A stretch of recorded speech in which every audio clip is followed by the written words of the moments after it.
નમસ્કાર, go to શિક્ષા YouTube ચેનલમાં હું વિપુલ ડાભી આપનું હાર્દિક સ્વાગત કરું છું. આજે આપણે પોષણ ટ્રેકર એપ્લિકેશનમાં અપડેટ આવ્યું છે, જેમાં એક ઓપ્શનમાં સુધારો આવેલ છે, જે હોમ વિઝિટ એટલે કે ગૃહ મુલાકાત. આપણે લાભાર્થીની ગૃહ મુલાકાત કરવામાં છે, થોડાક પ્રશ્નો એડ થયા છે, જે આપણે લાભાર્થીને પૂછી અને એનો જવાબ આપી અને ગૃહ મુલાકાત કરવાની છે. સાથે સાથે એમાં મોડ્યુલ પણ ઉમેરો થયો છે. ઉપર તમને 2 મોડ્યુલ બતાવવામાં આવ્યા છે, જે તમારે લાભાર્થીને બતાવવાના છે અને ત્યારબાદ એની ગૃહ મુલાકાત કરવાની છે. તો પોષણ ટ્રેકરની અંદર ગૃહ મુલાકાત કઈ રીતે કરવી તે આપણે આગળ ઉદાહરણ દ્વારા શીખીએ. ચાલો લોગિન કરીએ.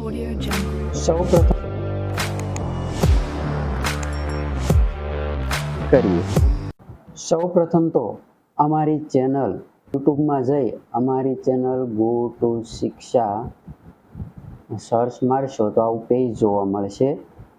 આ પેજમાં વિઝિટ ચેનલમાં જશો એટલે તમને એક પ્લેલિસ્ટ જોવા મળે છે, જે આ પ્લેલિસ્ટ અહીં લખેલું છે એમાં જવાનું છે. એમાં જશો એટલે જો તમને વિવિધ પ્રકારના પ્લેલિસ્ટ જોવા મળશે. પોષણ સંગમના વિડીયો છે, આગમ એપના છે, પોષણ ટ્રેકરના છે, MMYના છે, આવું વિવિધ પ્રકારના વિડીયો અમારા પ્લેલિસ્ટમાં મળી જાય છે. જો તમારે હજી સબસ્ક્રાઈબ કરવાનું બાકી હોય તો સબસ્ક્રાઈબ કરી લેજો. ચાલો આપણે આગળ વિડીયો જોઈએ. તમારે પ્લે સ્ટોરમાં જઈ અને તમારે પોષણ ટ્રેકર તમારું અપડેટ કરવાનું છે. મારે અહીંયા ઓલરેડી અપડેટ કરેલું છે એટલે અહીંયા ઓપન લખેલું આવે છે. અપડેટ થઈ ગયું છે. અપડેટ કર્યા બાદ તમારે એકવાર પોષણ ટ્રેકર, ઘણી વખત તમારે અપડેટ હોવા છતાંય તમારે એપ્લિકેશન ખુલતી નથી અથવા તો કોઈ પ્રોસેસ થતી નથી, કોઈ પણ પ્રકારની એરર આવતી હોય કે પોષણ ટ્રેકર છે, MMY છે કે આગમ એપ અથવા તો એવીટી કોઈ પણ એપ હોય, એમાં જો તમારે એરર આવે છે, કામગીરી થતી નથી, તો આ પ્રોસેસ દરેક એપમાં કરી શકો છો. તો સૌપ્રથમ તમારે જે પોષણ ટ્રેકરની એપ છે એના ઉપર એક ધારું ટચ રાખવાનું છે. ત્યારબાદ તમને અહીંયા એપ ઇન્ફો એવું ઓપ્શન જોવા મળશે. એપ ઇન્ફોમાં જવાનું છે. હવે એમાં તમને આવું ઓપ્શન ખુલશે. હવે જો અહીંયા સ્ટોરેજ એન્ડ કેશ લખ્યું છે એમાં જવાનું છે. હવે તમને ઉપર 2 ઓપ્શન જોવા મળે છે.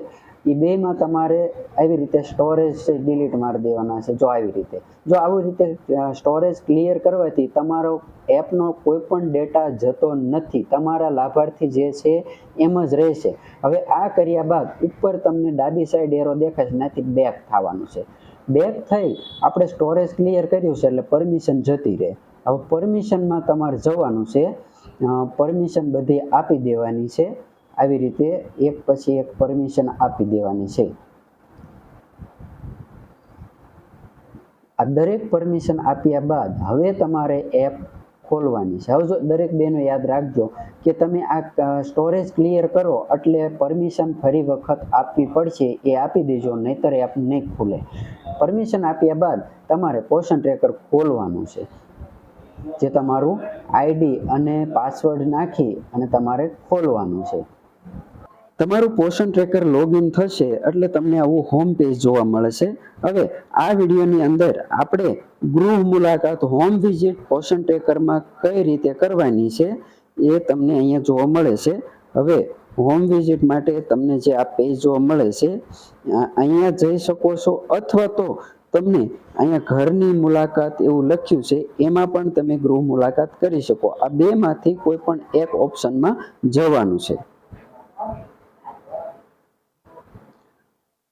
હવે આ પેજમાં જોવા મળશે કે તમારે કેટલી ગૃહ મુલાકાત હાલમાં પેન્ડિંગ છે. જો અહીં ડ્યુ લખેલું છે એ તમારી ગૃહ મુલાકાત પેન્ડિંગ છે, મતલબ કુલ 16 ગૃહ મુલાકાત છે એ તમારે આમાં કરવાની બાકી છે.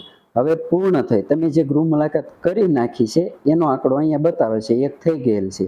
અને તમે કદાચ સમય મર્યાદામાં ગૃહ મુલાકાત નહીં કરી હોય તો એ આમાં જતી રહેશે. જો સમય એમાં તારીખ આપેલી હોય, જો તમે જે ગૃહ મુલાકાત ચૂકી ગયા છો એનો આંકડો તમને અહીંયા બતાવશે. હવે અહીંયા સ્ટાર્ટ ડેટ, જો 6 માર્ચથી 5 એપ્રિલ સુધીમાં આ ગૃહ મુલાકાત કરવાની હોય છે, ત્યાં સુધી તમે કરી શકો છો. જો આ સમય મર્યાદામાં તમે ગૃહ મુલાકાત નહીં કરો તો પછી તે આમાં જતી રહેશે અને એમાં એ થશે નહીં. આપણે ગૃહ મુલાકાત વાળા ઓપ્શનમાં થોડોક સુધારો થયો છે, તો ગૃહ મુલાકાત કઈ રીતે કરવી એ જોઈએ. તો આપણે આ પહેલી ગૃહ મુલાકાત છે એ કરવી છે, તો એ ખોલવા માટે અહીંયા મુલાકાત લ્યો, જે તે લાભાર્થીના ઘરે જઈ અને પછી આ ખોલવાનું છે. ગૃહ મુલાકાત કરવા માટે જશો તો તમને આવું ઓપ્શન જોવા મળે છે.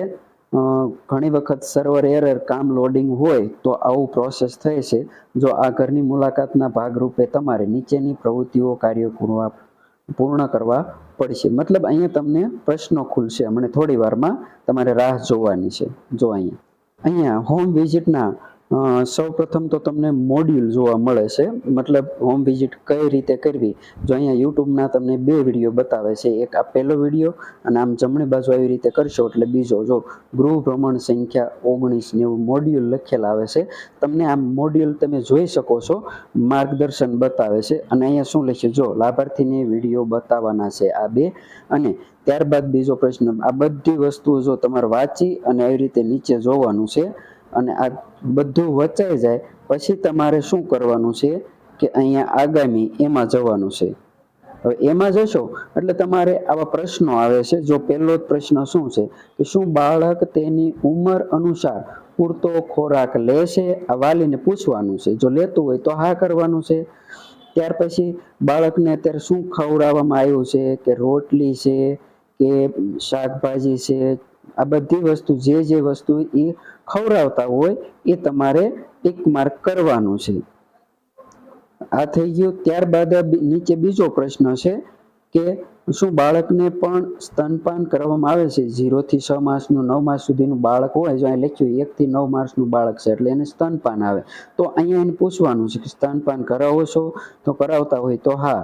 ત્યારબાદ પ્રારંભિક બાળ ઉત્તેજના ECS પ્રશ્નો, એટલે કે રમકડું ખેંચતી વખતે પણ શું બાળક સ્થિર રીતે ચાલે છે? આ પ્રશ્નો તમારે જે આવતું હોય એ હા ના તમારે વાલીને પૂછીને કરવાનું છે. ત્યારબાદ પ્રશ્ન છે શું બાળકની ઘરની પ્રવૃત્તિઓનું અનુકરણ કરે છે? મતલબ આપણા ઘરના સભ્યો હોય એ જેમ એક્શન કે એવું કોઈ કરે તો અનુકરણ કરે છે કે નહીં? તો કરતું હોય તો હા, ન કરતું હોય તો ના કરવાનું છે. ત્યારબાદ છે છેલ્લો પ્રશ્ન છે કે શું બાળક શરીરના એક અથવા વધુ ભાગોને યોગ્ય રીતે નિર્દેશ કરે છે અને નામ આપે છે, રૂબરૂમાં કે પુસ્તકોમાં? મતલબ કોઈ વસ્તુ લેવા માટે કે જે વસ્તુ એને લેવી છે એના સામે હાથ ચીંધે છે, ઈશારા કરે છે, એ પ્રશ્ન છે. જો કરતું હોય તો અહીંયા હા કરવાનું છે. આટલા પ્રશ્નો થઈ ગયા બાદ તમારે લાસ્ટમાં અહીંયા સબમિટ કરો એમાં જવાનું છે. જો અહીંયા છે ગૃહ મુલાકાત થઈ ગઈ છે, શાબાશ, તમે ઘરની ગૃહ મુલાકાત સફળતાપૂર્વક પૂર્ણ કરી છે. ત્યારબાદ બાકીની બીજી ગૃહ મુલાકાત પૂરી કરવી હોય તો આમાં જવાનું છે, પાછા જાઓ. એટલે જે બીજી છે એ તમને ગૃહ મુલાકાત બતાવશે. તો આવી રીતે છે દરેક વર્કર બહેનો પોતાના કેન્દ્રની જે ગૃહ મુલાકાત છે એ કરી દેવાની છે સમય મર્યાદામાં, નહીતર એ ગૃહ મુલાકાત જતી રહેશે ચૂકી ગયેલ એમાં. પછી તમે ક્યારે પૂર્ણ નહીં કરી શકો, નહીતર તમારો ગૃહ મુલાકાતનો રિપોર્ટ અધૂરો આવશે. એટલે સમય મર્યાદામાં દરેક વર્કર બહેનો ગૃહ મુલાકાત પૂરી કરી દેવાની રહેશે. અને આપને સમજાઈ ગયું હોય તો અમારા વિડીયોને લાઈક જરૂર કરજો, અને આપના કેન્દ્રનું નામ કોમેન્ટ જરૂર ને જરૂર કરજો.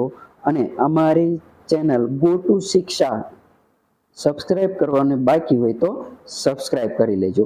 Thank you.